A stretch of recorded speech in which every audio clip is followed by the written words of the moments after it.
હાલ સમગ્ર ગુજરાતમાં તાલુકા કક્ષાએ બાર કાઉન્સિલની ચૂંટણી ચાલી રહી છે, ત્યારે ટૂંક સમયમાં બાર કાઉન્સિલ ઓફ ગુજરાતનું ઇલેક્શન પણ થશે। ત્યારે બાર કાઉન્સિલ ઓફ ગુજરાતના શિસ્ત સમિતિના સભ્ય મગનભાઈ રાજિયા ગઢવી, જેઓ કચ્છના જાણીતા ધારાશાસ્ત્રી છે, સમગ્ર ગુજરાતમાં આ ચહેરો જાણીતો છે, તો આજે મગનભાઈ રાજિયા ગઢવીએ ભુજ કચ્છ મધ્યે મતદાન પણ કર્યું હતું। મગનભાઈ ગઢવીએ ચૂંટાઈને કરેલ વકીલોની સેવાથી પ્રભાવિત કચ્છના વકીલોએ મગનભાઈને બાર કાઉન્સિલ ગુજરાતની ચૂંટણી લડવા માટે વિશ્વાસ જીત્યો હતો। મગનભાઈ ગઢવીએ બાર કાઉન્સિલની ચૂંટણી લડી કચ્છને ગુજરાત લેવલે વિજય અપાવશે તેવી ખાતરી પણ વ્યક્ત કરી હતી। કચ્છના ધારાશાસ્ત્રીઓ ઈચ્છે છે અને સાથે સહયોગી માટે પણ બાહેંધરી આપી છે કે મગનભાઈ, આપ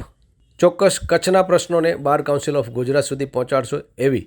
નેમ વ્યક્ત કરીએ છીએ અને આપ વિજયી થશો એવી શુભેચ્છાઓ પણ પાઠવીએ છીએ। આ અંગે વાત કરતા ધારાશાસ્ત્રી મગનભાઈ રાજિયા ગઢવી: જી, આજે સમગ્ર ગુજરાત રાજ્યની અંદર વકીલશ્રીઓની જ્યારે ચૂંટણી છે, ત્યારે તમામ બારના જે હોદ્દેદારો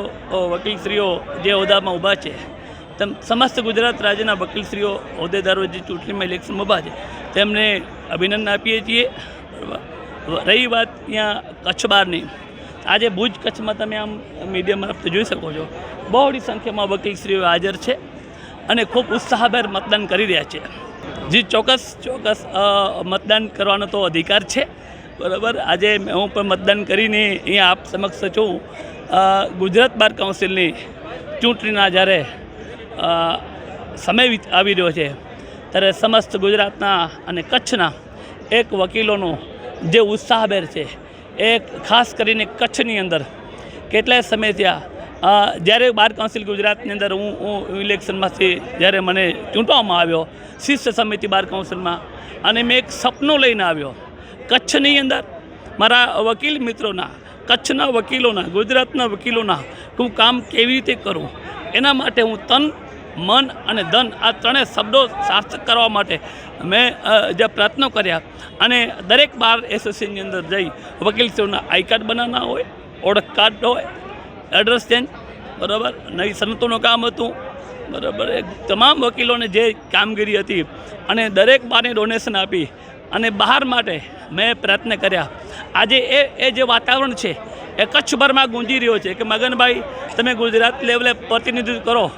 એવું જ્યારે ભડકારા અને વકીલોનો જે ભાવ હતો એ ભાવને મેં ઝીલ્યો છે। અને ગુજરાત બાર કાઉન્સિલની જ્યારે ચૂંટણી આવી રહી છે, ચોક્કસ હું વકીલો માટે, અમારા સમાજ માટે, મારી નાત માટે, વકીલે મારો સમાજ કહેવાય, અને એ સમાજ જ્યારે મને એમ કહેતો હોય કે મગનભાઈ તમે જઈ અને બાર કાઉન્સિલ ગુજરાતની અંદર તમે